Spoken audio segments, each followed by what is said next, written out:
J'ai hésité d'ailleurs lorsque j'étais adolescent, vers mes 16 ans comme ça, je me demandais si ma vocation n'était pas d'être plutôt naturaliste. Je collectionnais les insectes, c'est pas avouable, hein, prendre des petites bêtes comme ça. J'en ai encore quelques-uns d'ailleurs. J'avais pas mal de libellules par exemple, des choses comme des papillons très, très délicats à traiter, des coléoptères. Enfin bon, j'adorais ça. Mais c'est vrai que les animaux m'ont toujours intéressé. Mais finalement, je suis un peu trop.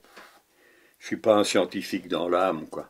Et les animaux de chlorophylle, ben, ils ont leurs poils, ou leurs écailles, ou leurs plumes, mais ils sont quand même fantaisistes, hein. Ce sont des animaux improbables, hein, il faut quand même reconnaître.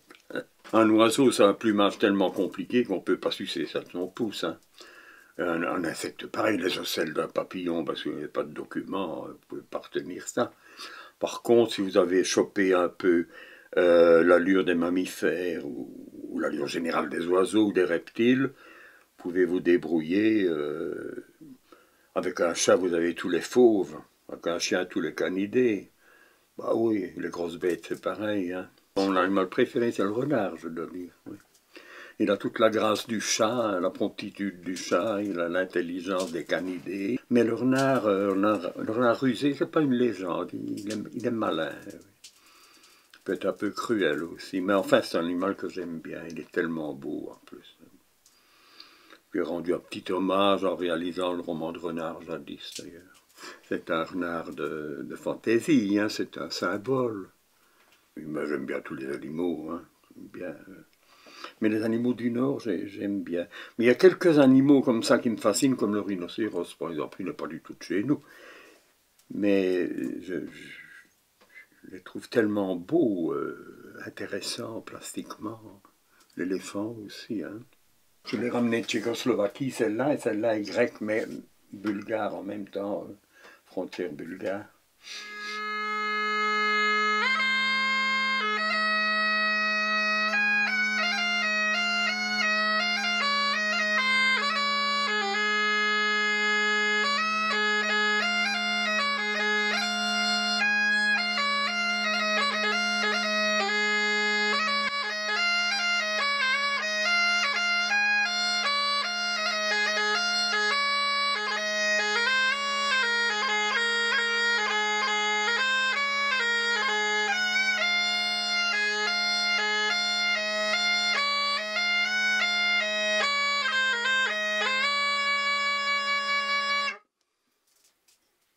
C'est ce que je voulais faire, ça m'arrangeait bien. C'est un métier un peu solitaire, mais un peu beaucoup même.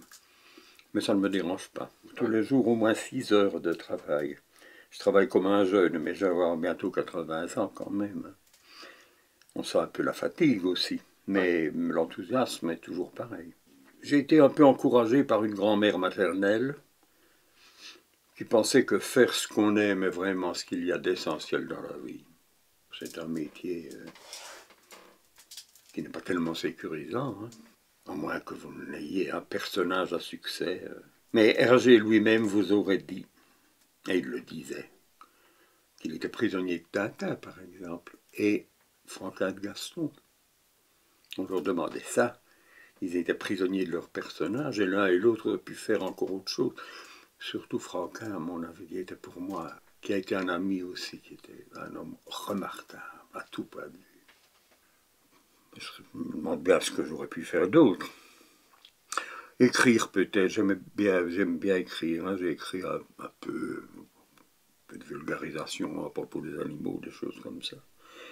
J'aime bien l'écriture, hein, j'aime bien. Et c'est sûr qu'il y a des impératifs techniques dans l'écriture, mais pas les mêmes que dans le dessin. Il y a quand même énormément de côtés. Il y a, je vais dire, 90% d'artisanat. Enfin, c'est ce que je crois. Et j'aime bien, mais il y a des difficultés à surmonter, quoi. Alors il faut quand même, avec Maurice Maréchal, on a cette conversation, il me dit, tu sais, jusqu'aux impressionnistes, les peintres, c'était des artisans, ils travaillaient à la commande, ils illustraient, c'était des illustrateurs en fait. L'art a commencé à vivre un peu de ses propres ailes au XIXe siècle, hein. Je trouve quand même que la manière dont on raconte est quand même importante aussi.